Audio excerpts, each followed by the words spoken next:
when you're learning a language, there's this point you hit. It's like, okay, I know the words, I get the grammar, mostly. Mm. But when you actually try to speak, it just doesn't flow. Mm. It doesn't sound like the native speakers you hear. Right, that naturalness is missing. The rhythm, the melody, what linguists sometimes call the prosody. The music, yeah, exactly. It feels like you're playing the notes, but there's no music there. And that music, the intonation, the stress patterns, how sounds link and change in real time, that's often the biggest hurdle to sounding truly fluent. And actually to understanding native speakers when they're talking at a normal pace. Well, that hidden layer, that's exactly what we're diving into today. We've got this really interesting source material we've been looking at. It's basically a guide to a technique called shadowing. Ah, shadowing, a classic. Yeah, and it uses this simple, everyday example in American English voicemail to show how it works. And, more importantly, what tiny details you need to listen for. Which is such a great approach, that instead of, abstract rules floating in space, it grounds everything in a real piece of language, something short, something authentic. Exactly. So our mission here in this deep dive is to really unpack this source. We want to figure out, okay, what is shadowing according to this guide? Why does it say it's so effective? Right. And this is the really fascinating part. I think we're going to get into the weeds. We'll look at all those specific little linguistic things the source points out in that voicemail. The nitty-gritty. Yeah. The pronunciations that trip people up, the sounds that seem to vanish, the way the pitch goes up and down, all the stuff that makes American English sound, well, American. Think of this deep dive as your shortcut, maybe, to noticing those things you might be missing and understanding why native speakers sound the way they do. It's really about training your ear and your mouth in a way. Moving beyond just knowing about the language to feeling how it actually works in conversation. And honestly, whether you're actively trying to, nail that American sound, or maybe you're just fascinated by language itself, like, how do we even make these sounds? Why do words squish together? I think this deep dive is going to have some really cool insights for you. Absolutely. There's a lot under the hood of even simple speech. Okay, let's dig in then. So first things first, based on this source material. What is shadowing? Why does it claim this technique is such a powerful tool? Well, the source defines it pretty straightforwardly. It's basically listening to a native speaker, or, crucially, a speaker of the specific accent you're aiming for. Right, the target speaker. Exactly. And you repeat what they say, not just the words, but exactly how they say it. Exactly how. So, like, trying to copy everything. Everything. That's the key the source emphasizes. It's mimicry. You're aiming to replicate their pronunciation, obviously, but also their intonation, the melody, the ups and downs, their speed, their rhythm, the pauses, everything. You're trying to become their vocal shadow, essentially. A vocal shadow. I like that. It sounds intense. It can be. And the source makes some pretty bold claims about the benefits. It says this kind of practice helps improve pronunciation, boosts your overall fluency, meaning, how smoothly and naturally you speak. Right, that effortlessness. And, importantly, builds your confidence when you actually go to use the language, which, let's face it, are things most learners really want. Definitely. Better pronunciation, more fluency, more confidence. Sign me up. But why does it work so well? What's the mechanism, according to the source and, what we know about language learning? Well, the source implies, and it aligns with linguistic research, that shadowing forces you to engage with the language on a really fundamental level. It's auditory and motor. Auditory and motor, Oh. meaning ears and mouth. Pretty much. You sort of bypass the analytical part of your brain for a moment, the part that's busy translating or worrying about grammar rules, and you focus purely on hearing and reproducing the sound. So it's less thinking, more doing, like training your reflexes. Precisely. It's almost like kinesthetic learning, but for language. You're building new muscle memory in your tongue, your lips, your jaw, and at the same time, you're training your ear to pick up on subtleties you probably missed before. Like how kids learn. They just mimic sounds, right? Exactly. Think about babies babbling. They're listening intently, then trying to make those sounds themselves long before they understand meaning. Shadowing kind of taps into that same powerful, natural learning pathway, but in a more structured way. Okay, I can see that. By focusing just on the sound, you're forced to notice the little details, how it's actually said, not just what the dictionary says it should sound like. Right. You start to really hear things like syllable stress, which words get emphasized in a sentence, how words blend together phenomena like linking and reduction. These prosodic features, they're absolutely vital for sounding natural. Prosodic features. That's the music again, isn't it? That's the music. And shadowing is like ear training and performance practice rolled into one. It connects the abstract sounds you might see in a phonetic chart to the actual messy, flowing reality of speech. And this particular source, it's zeroing in specifically on the American accent, using a native U.S. speaker. Yes, which makes sense. Yeah. Because different accents of English, British, Australian, American, etc., they have their own distinct sound systems, rhythms, intonation patterns. Shadowing is most effective when you target a specific accent because you're working with a consistent model. So you're not trying to copy a moving target. Exactly. You focus on one specific way of speaking. Now, the source is honest about something. It mentions feeling awkward. It says something like, I felt silly the first time I tried this in German. And I totally get that. Trying to mimic someone else's voice, their pitch, it feels performative, almost embarrassing. Oh, completely normal. That initial awkwardness is almost universal, I think. We're so used to thinking about what we want to say that deliberately focusing on how someone else is saying it feels unnatural, like you're doing an impression. Yeah, like you're an actor warming up or something. Right. But the key thing, as the source points out, is not to let that feeling stop you. It's a practice tool. It's for your development. It's not a performance. The source basically says, yeah, it feels weird, but trust us, it works. Okay. Message received. Push through the weirdness. The results are worth it, according to this guide. So we know what it is, why it supposedly works.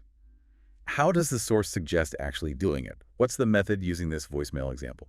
Well, the source's approach here is, I think, really smart. It uses a very simple, realistic snippet of language, just a casual voicemail or voice note to a friend. Not some formal lecture or news report. Exactly, because a casual message is packed with the features of natural, everyday speech, pauses, maybe slight hesitations, the normal speaking speed, informal ways of saying things you actually need for real conversations. That makes a lot of sense. It's practical. Very practical, and the core instruction is simple. You'll be my shadow. Listen, repeat. Mimic everything, tone, speed, rhythm, all those little linguistic details we were talking about. But it's not just, here's the audio, good luck, right? The source does more than that. Oh yeah, much more. It doesn't just play the whole thing and expect you to keep up. It breaks it down, phrase by phrase. It'll play a short chunk, pause, and then, this is crucial, it points out specific things to listen for within that chunk before you even try to repeat it. So it guides your listening. Like a coach saying, okay, listen for this sound here, or notice how the pitch does this. Precisely. It turns it from just blind mimicry into informed, targeted practice. It directs your attention. Hey, notice how this sound disappears, or listen to the melody on this phrase. Then, after highlighting the feature, it gives you the space to repeat that specific phrase, trying to incorporate what you just learned. So it's like getting the answers before the quiz. That seems much more helpful than just trying to catch everything at once. Definitely.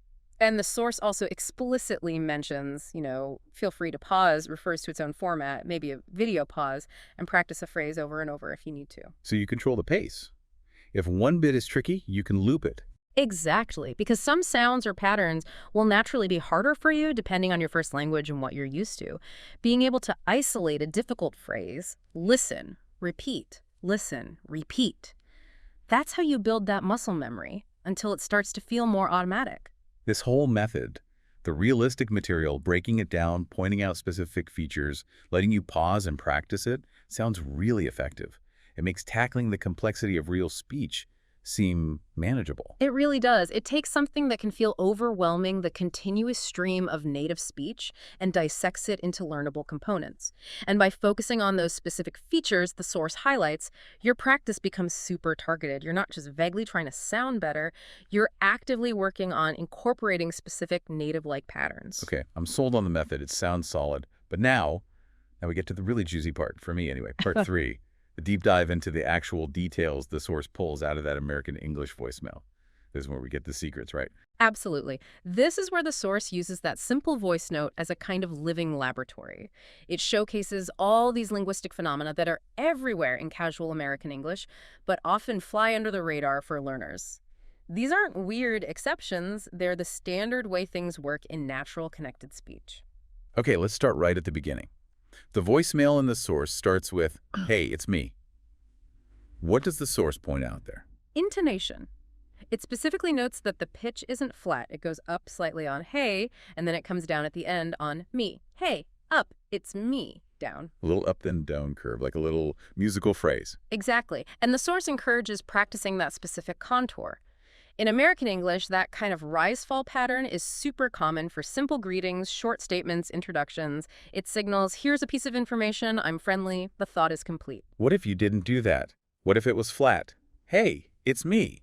It might sound a bit robotic, maybe uninterested, or even slightly abrupt. And if you went up at the end, hey, it's me, that would sound like a question, like you're unsure if the person knows who me is. So getting that simple rise-fall contour right at the start sets a natural, friendly tone. It's a small thing, but it matters. Wow. Okay, intonation carries a lot. What about sounds going missing? The source mentions consonant reduction. The example is just wanted. Ah, yes, a classic. The source points out that in this particular utterance, the speaker doesn't pronounce the T sound in either word. Not in just and not in wanted. Both of them. So it sounds like just want. Exactly. Just want to check in. That feels like a big change. Dropping sounds completely. It is significant, and it's incredibly common. The source generalizes this, saying that in American English, if a T sound comes at the end of a word, or sometimes in the middle, especially before another consonant, or just in fast speech, it often gets totally dropped. Totally dropped. Not just softened, but gone. Often, yes. Think about how people say, I don't know. Very often, it's, I don't know, right? The T vanishes, or next door becomes next door. Most people becomes most people.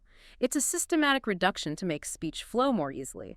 The tongue doesn't have to make that distinct closure. Okay, that explains why sometimes you listen and feel like sounds you expect to hear just aren't there. Precisely. And trying to pronounce every single T or D perfectly actually sounds unnatural and slows you down. Shadowing helps you internalize where these sounds typically get dropped, so you learn to produce the reduced form yourself and understand it when you hear it. So consonants can disappear. What about vowels? The source picks out two in the phrase, to check in. Right. Here, the source notes that to isn't pronounced with its full, strong oo vowel sound, like if you said the word to. Instead, it gets reduced. Reduced to what? To the schwa sound, that little neutral sound. So to check in becomes to check in. Ah, the schwa. The unsung hero or maybe villain of English pronunciation. It's everywhere, isn't it? It really is.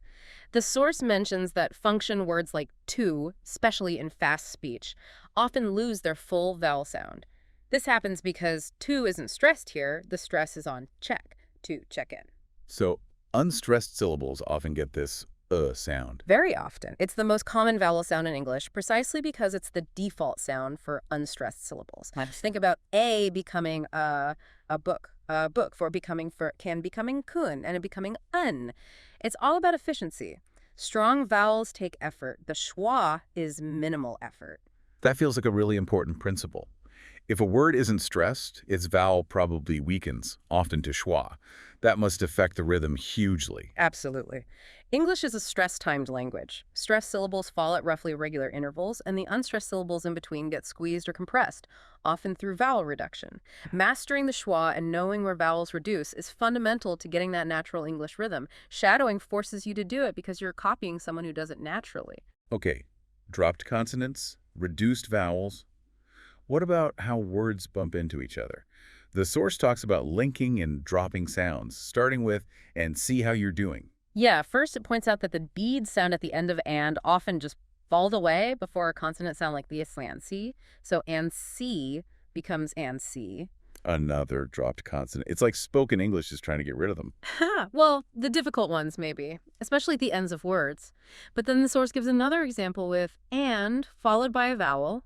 And I. Okay, what happens there? It says this deed often still drops, but then the remaining and sound of and kind of connects smoothly, or a leads with the I sound. Leads, is that like slides together, links up? Exactly. I leads is just a slightly more technical term for that smooth connection or linking between sounds across word boundaries. So instead of an I with a gap, you get an I. The final consonant of one word links directly onto the initial vowel of the next. Like rock and roll, becoming rock and roll, or turn it off, sounding like turn it off. Precisely those kinds of connections.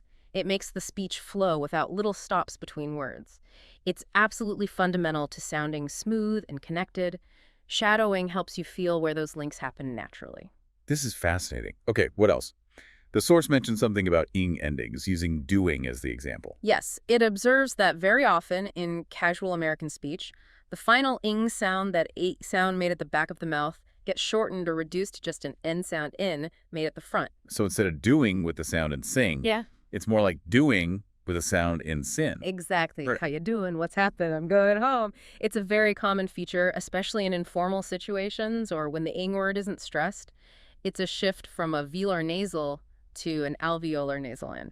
That feels like a really specific insider detail. Knowing to say doin' instead of doing seems like it would make a big difference in sounding casual and natural.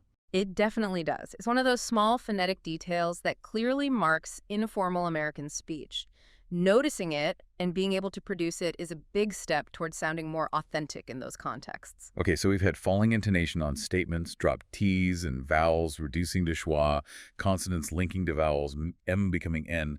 What about question intonation? The source uses, "Are we still on for dinner this Friday?" Right, and here it highlights the opposite intonation pattern to the greeting. It says the intonation goes up at the end. Are we still on for dinner this Friday? Up.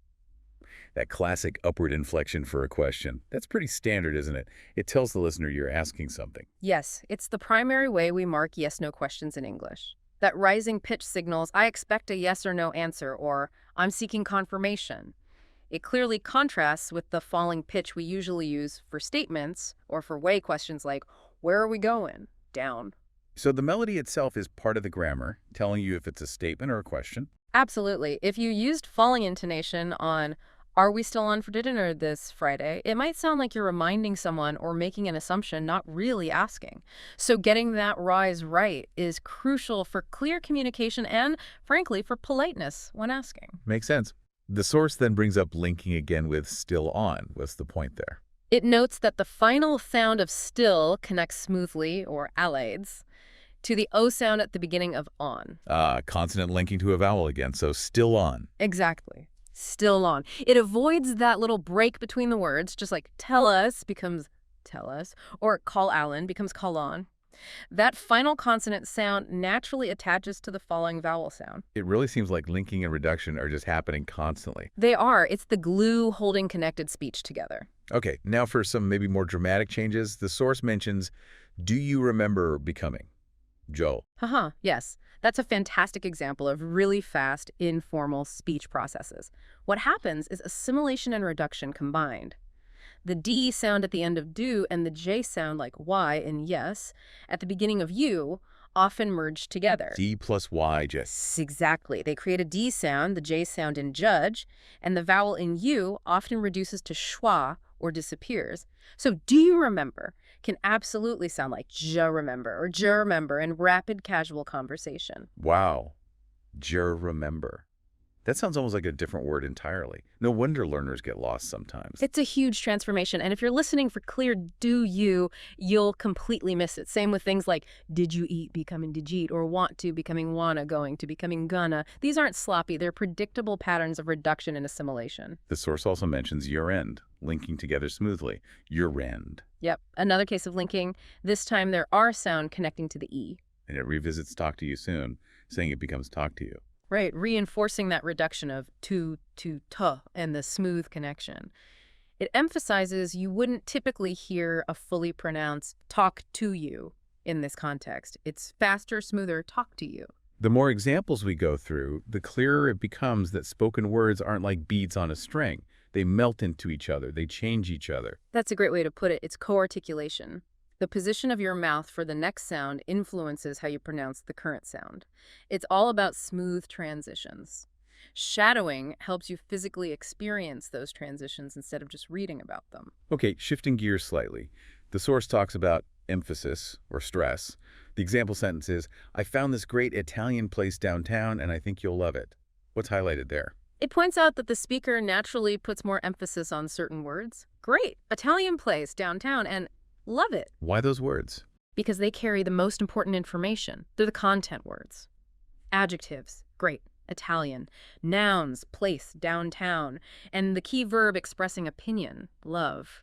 The little function words like I, this, and thank you, they get less stress. They're often reduced. So stressing the key words helps the listener grab the main points quickly. Great place, Italian, downtown, you'll love it. Exactly. It's called sentence stress, and it's fundamental to English rhythm and comprehension. We stress the information carriers, But stress can do more than just highlight content. The source gives another example. You have to read it. Okay. It notes that the speaker emphasizes have to. Like you really have to read it, showing strong recommendation. Precisely. Here, have to is acting like a strong modal verb, expressing necessity or obligation, and stressing it adds extra force. It conveys attitude. Think about I want to go versus I want to go. The stress changes the nuance. Shadowing helps you pick up on where natives place stress not just for information, but for emphasis and attitude, too. So it's not just what you say, or even how you pronounce the sounds, but which words you punch a little harder. Another layer. Absolutely. Okay, what about those pesky past tense endings? The ed, the source brings up, mentioned, and finished. Always a fun topic. Yes, the source correctly notes that the ed on mentioned sounds like a D, but on finished, it sounds like a T. And the source kind of throws up its hands and says, you often just have to memorize these? Is that true? Well, it feels like memorization to learners. But there actually are rules. The source hinting at the different sounds shows awareness. The rule depends on the very last sound of the verb before you add the ed. Okay, what's the rule? It's about voicing. Is the final sound made with vocal cord vibration, voiced, or without voiceless? Rule 1, if the verb base ends in a T or D sound already, like want or need, the ed adds a whole syllable, sounding like ed or D, wanted, needed. Got it. Adds a syllable. Rule 2, if the verb base ends in any other voiceless sound like P, K, F, S, C, H, the EA sounds like T. Finished ends in K, which is voiceless, so it's a finished. Asked ends in K, voiceless, so esked. Laughed ends in F, voiceless, so left. Okay, voiceless sound plus evi ocus dest. Rule 3, if the verb base ends in any other voice sound like BG, VZ, like in measure DJ, or any vowel sound, or sounds like L, R, M, N, the E sounds like D.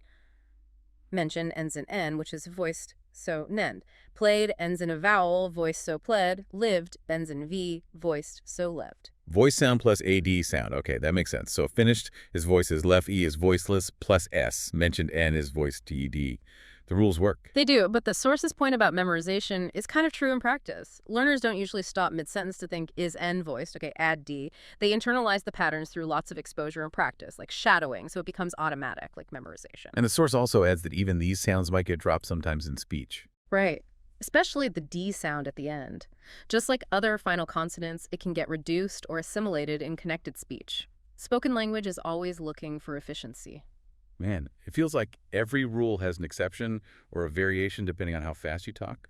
Welcome to phonetics. It's beautifully complex. The source gives even more examples of these fast speech changes, like you have to read it becoming have it or have to. Yeah, have to is a classic reducer. Because the V in have is voiced, but the T in to is voiceless, the V often becomes voiceless too, sounding like an F. So have to becomes hafta. And if the next word starts with a consonant, sometimes the T drops too, like hafta. The source is half it is probably representing that hafta linked to it. Okay, hafta. And let me know, becoming lemmy. Standard reduction. The T in let drops before the M, and me reduces let me know. Super common. Give me a call becomes gimme. Yep. Another one that's almost like its own word now in informal speech, gimme. And back to talk to you, reducing to talk to you. Exactly, reinforcing that common to reduction and linking pattern. These examples, hafta, lemmy, gimme, talk to you. The source uses them perfectly to show these aren't mistakes. They're features of fast, informal American English. Predictable shortcuts. They're like the contractions don't or can't, but happening even more dynamically in speech. Understanding these must be key to understanding native speakers. Absolutely. And key to sounding more natural yourself. If you always say, let me know very clearly, it marks you as non-native or perhaps overly formal. Okay, one last detail from the source's breakdown. Intonation again, but on a tag question at the very end, when you get a chance. Okay, it says the okay has a rise in intonation. Yes. Tag questions like, isn't it? Right. Oh, okay, added onto a statement or request can have different tunes. A rising pitch on okay here typically signals genuine checking or seeking confirmation. It softens the request, give me a call, and invites the listener to agree or acknowledge. Is that all right with you? So what if it went down? Okay, down. A falling pitch on a tag often implies the speaker is more certain, maybe just stating something they expect the listener to accept. Or it could sound a bit more like a gentle instruction rather than a request needing confirmation. Compare, you're coming right, rising, checking. versus "you're coming right, falling" sounds more like a statement expecting agreement. The intonation adds that subtle layer of attitude or expectation. Wow. Even on a tiny word like okay, the pitch matters that much. Yeah. It really drives home how much communication happens beyond just the words themselves. It truly does. And these are exactly the kinds of subtle, crucial features that shadowing, as described by the source, helps you tune into and eventually reproduce. You're learning the whole package deal of spoken language. This whole section, digging into the specifics the source highlights, it's been incredibly revealing. It shows there's this whole intricate system operating just beneath the surface of what sounds like simple, casual chat. It really underscores that spoken language operates by its own set of rules, phonetic rules, rhythmic rules that are quite different from the prescriptive rules of writing. Fluency means mastering this spoken system. So let's pull this all together now in part 4. The source doesn't just list all these cool phonetic details for fun. It integrates them back into the shadowing practice, right? After breaking down the intonation, the dropped sounds, the links, the stress, all of it, what does it suggest you do next? It suggests you go back and shadow the entire voicemail again. But this time, you're armed with all the specific knowledge. You're listening for the dropped T's, you're anticipating the schwa, you're feeling the rise and fall of the intonation. So the analysis informs the next round of practice. You're not just blindly mimicking anymore, you're consciously trying to incorporate those specific features you just learned about. Exactly. You've dissected the music piece by piece. Now you try to play the whole tune, applying what you learned about the notes, the rhythm, the dynamics. And the idea is that by doing this repeatedly, listening, noticing the details, then trying to replicate them through shadowing, as the source implies, these things start to become automatic. That's the goal. Repetition builds the motor patterns. You're training your articulators, your tongue, lips, jaw to make these sounds and transitions smoothly and accurately without conscious thought. It's how conscious understanding, okay, drops here, gradually transforms into unconscious skill, I just want it naturally. moving from knowing about it to just doing it. Precisely. And presumably, getting these details right, even the tiny ones like the N in doing or the rise on okay, that's what really contributes to sounding more natural. And that, in turn, must be a huge confidence booster, which was one of the key benefits the source mentioned. Without a doubt. When you start to hear yourself producing sounds and rhythms that genuinely echo native speakers, your confidence soars. You feel less hesitant, less worried about being misunderstood or sounding foreign. It frees up mental energy to just focus on communication. So yes, mastering these nuances directly feeds into that increased fluency and confidence the source promises. This whole deep dive, guided by the source's focus on shadowing and its breakdown of this voicemail, it really hammers home the value of super close listening and the power of mimicry when it's guided by that kind of detailed awareness. It shows that really understanding spoken language goes way beyond vocabulary and grammar. You have to get intimate with the sound system itself, the phonetics, the prosody. That's where the key to unlocking high-level fluency often lies. So as we wrap up this exploration of shadowing and the really granular details of American English pronunciation from our source material, it definitely leaves you with something to chew on, the next time you're listening to someone talk. Yeah, maybe consider this. Just how much intricate hidden structure is packed into everyday casual speech. All those reductions, links, intonation shifts, they're not mistakes or laziness. They are the highly efficient systematic features of the spoken code. And it makes you wonder, what other subtle cues or patterns are we completely missing if we only listen for the words? If we don't train our ears to catch the how as well as the what? And maybe the deepest question to ponder. Does paying really close attention to how something is phrased, the precise tone, the rhythm, the specific points of emphasis, does that sometimes fundamentally alter the meaning of what's being said? Something to think about on your own language journey. And maybe, just maybe, a good reason to try listening a little more like a shadow yourself.